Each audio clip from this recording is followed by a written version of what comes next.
Assalamualaikum warahmatullahi wabarakatuh. Alhamdulillahirrabbilalamin. Hari ini bisa ketemu lagi masih bersama kami Sukamto Sastro di Mejo dalam bingkai motivasi diri dan motivasi kehidupan. Banyak kehidupan di sekitar kita, hanya saja persoalan seringkali muncul ketika kita tidak bisa mensikapi apapun yang terjadi dalam kehidupan.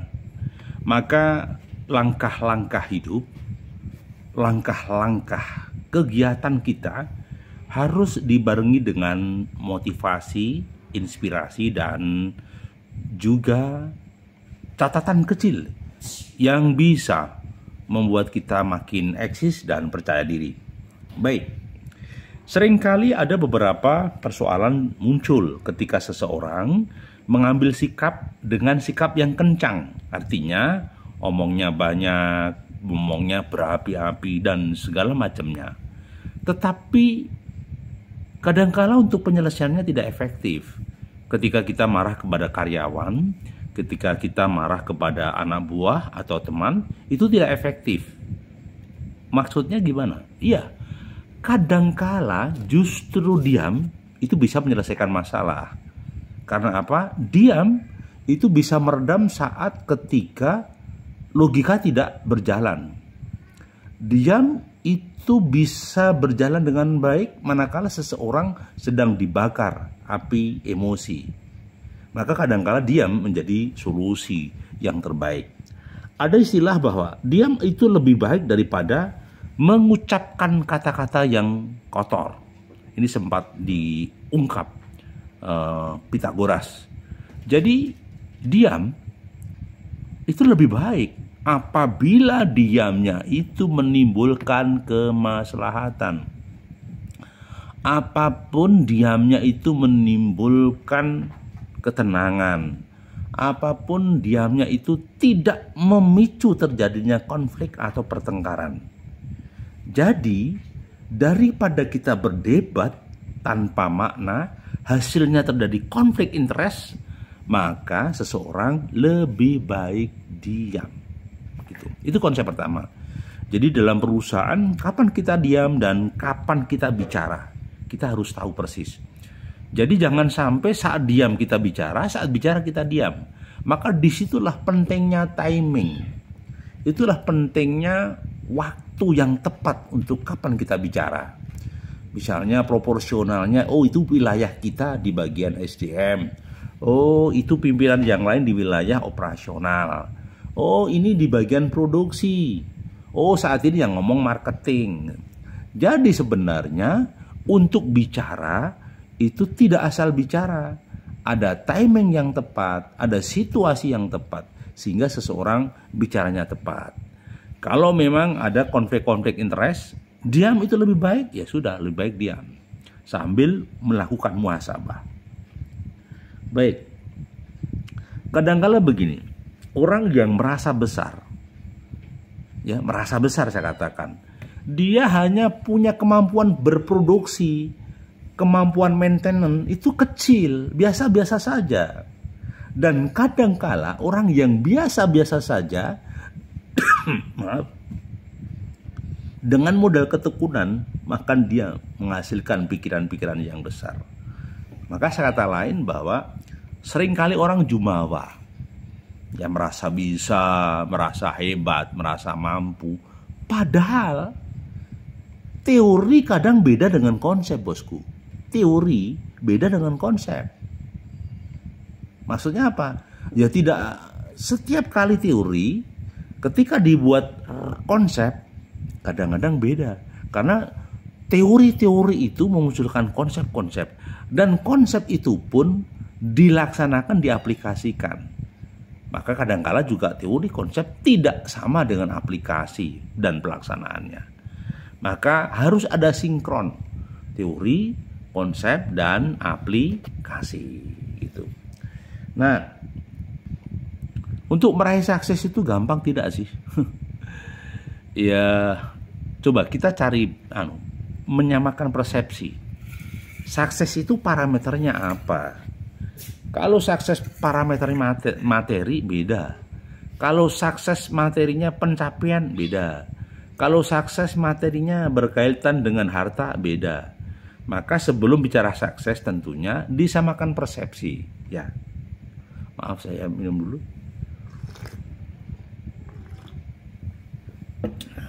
Jadi lah sukses pada umumnya mungkin begini. Bekerja di perusahaan, gajinya besar. Oh, rumahnya luar biasa mewah. Oh, punya mobil. Oh, punya network jaringan banyak. Oh, dijadikan panutan orang lain.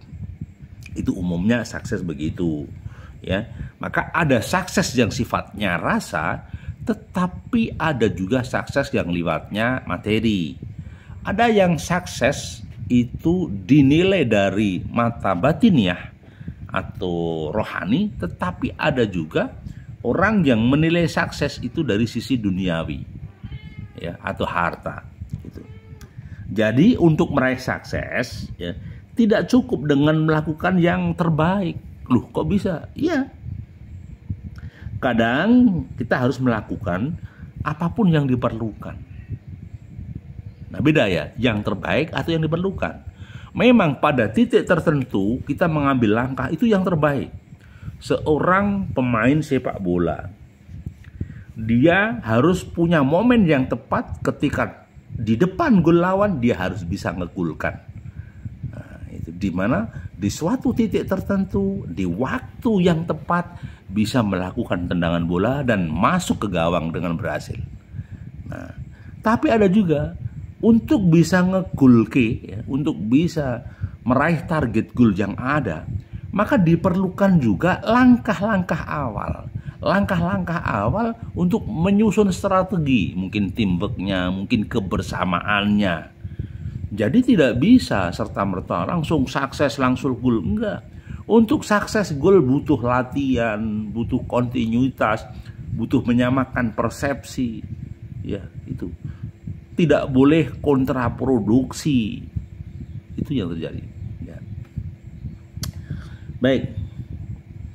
Bagaimana Kak kalau misalnya kita sudah bekerja keras, sudah berusaha semaksimal mungkin, tetapi orang lain tidak ada yang menghormati, tidak menghargai. Bahkan ada orang yang membenci kita. Ya, kita paham. Kadang di antara kita itu bergerak masih atas nama sebab akibat atau kausalitas. Bisa juga kita bekerja itu niatnya bukan karena mardhotilah. Niatnya mungkin ya sekedar cari uang, cari penghasilan, tidak ya sekedar mencari teman. Ingat, kalau bekerjanya itu nawaitunya hanya demi hal-hal yang sifatnya duniawi, hal-hal yang kecil, ya sudah dia akan mendapatkan sesuatu yang kecil. Tetapi kalau nawaitunya besar, niatnya besar, pasti sesuatu tadi menjadi besar. Nah, maka saya katakan harus tepat dan tepat gitu. Maka paling tidak kita harus, ya, komitmen kami bisa menghargai mereka yang membenci kita, mereka yang senantiasa menghabiskan waktu melihat kekurangan-kekurangan kita. Loh, kok kenapa terima kasih? Iya dong. Justru orang yang mengkoreksi kita itu akan semakin cerdas kita. Kita akan benahi kekurangan kita, pola emosi kita. Ketika dikritik ya kita dengarkan, kita pelajari. Kekurang berhasilan kita karena ada kendala ya kita pelajari. Jadi orang yang membenci kita itu justru punya andil besar untuk mengkoreksi langkah kita, untuk melakukan istilahnya masukan yang positif. Tapi sebaliknya ketika orang diam, tidak memberikan masukan, bisa dipastikan dia cuman ya bebek-bebek saja. Ya wek-wek atau yes man, yes boss, yes man, yes boss. Ini yang akan menghancurkan seseorang. Kualitas seseorang itu akan hancur ketika berpola yes man, yes boss. Ya bapak, ya bos gitu. Maka harus ada hal-hal yang sifatnya prinsip. Ya, agar tidak seseorang memudahkan untuk bicara yes man dan yes boss, ya. Baik, kita lanjutkan. Jadi kalau ketika kita ada persoalan di masa lalu, kita dibully, kita disudutkan, kita dihancurkan, teman, ndak usah marah. Diam, jalani. Anggaplah teman-teman kita sedang melakukan pembekalan kita agar lebih menjadi pribadi yang tangguh. Jadi, Pak, bagaimana Pak kalau misalnya hidup itu tidak sepadah konsep yang kita sampaikan? Iya, memang. Hidup itu tidak indah seindah konsep yang saya sampaikan. Masih banyak persoalan, tapi paling tidak kita ada wacana, ada hal-hal yang kecil yang bisa dipersiapkan untuk mengikuti irama kehidupan. Karena apa? Ya, qailunas anfa'uhum linas. Sebaik-baiknya orang itu yang bermanfaat bagi orang lain. Maka paling tidak di channel YouTube ini kita sampaikan sesuatu yang positif. Ya, insya Allah ada kebaikan di dalamnya. Ya, bukan sekedar niat materi, tetapi yang terpenting ada tujuan visinya bisa tercapai. Perkara nanti ada materi, ada bonus, Allah lah yang ngatur semuanya. Baik, maka kita wajib mensyukuri masa lalu. Karena di masa lalu ketika kita terpuruk, ketika kita jatuh, ketika kita terpelanting sehingga bangkitnya sulit. Nah, terima kasih pada keadaan situ. Kita dikondisikan kita belajar pada situasi yang nadir, situasi yang berat, tapi kita masih bisa menjalankan. Elok, bosku. Iya, betul, elok. Ketika seseorang terpuruk masih berjalan akses, ya udah itu elok. Gitu. Jadi ya sederhana memang. Kita harus terus bergerak menuju hal-hal yang positif. Ada yang mengatakan bahwa begini, setiap perjuangan itu butuh proses, butuh waktu, butuh kedewasaan, butuh mematangkan diri untuk bersikap dewasa, bukan sesuatu yang kerdil atau mengkerdilkan diri. Jadi idealnya dewasa itu tidak selalu menuntut kita berubah, tapi perubahan yang baik selalu menuntut kita lebih dewasa. Jadi ada ungkapan begini, setiap kali perubahan ya membuat kita lebih dewasa. Setiap kali terjadi perubahan membuat kita semakin matang. Jadi jangan takut dengan benturan, jangan takut dengan segala kesulitan. Karena dewasa itu ya tidak harus menuntut perubahan. Lu kok bisa? Lah iya. Yang penting kita akan melakukan sesuatu yang baik. Ya sudah, kita melakukan perubahan-perubahan yang positif. Itu sudah dewasa. Contoh, anak yang semula belum bisa pakai baju, saya mandi. Sekarang bisa pakai baju. Artinya ada perubahan yang positif dalam kehidupan. Jadi bisa dipastikan kehidupan itu tidak akan pernah berhenti. Kehidupan ini akan berjalan semakin eksis dan eksis. Karena apa? Ya inilah kehidupan. Ya, inilah kehidupan. Jadi harus semakin sabar di dalam menghadapi kehidupan. Harus senantiasa kuat di dalam menghadapi masalah-masalah kehidupan. Yakinlah bahwa kehidupan ini akan berjalan baik-baik saja. Hanya saja ketika ada kesalahan kecil, kekeliruan kecil, ya sudahlah. Sarling amar ma'ruf nahi mungkar, begitu. Jadi kadang kita juga mengalami persoalan-persoalan dilematis. Di sebuah proyek kita harus kerjakan, atau kita tolak, atau kita break, atau kita lanjutkan dengan pembiayaan baru. Nah, maka ketika seseorang begitu, maka saat kita terjatuh, maka kita harus tersenyum, ya. Tersenyum, ya. Karena orang yang pernah jatuh adalah orang yang sedang berjalan menuju kesuksesan. Ini sebenarnya teori memperbesar jiwa. Sehingga seseorang ketika gagal pertama kali, kan masih ada peluang 2 kali. Ketika gagal 2 kali, loh toh masih ada peluang 3 kali, bosku.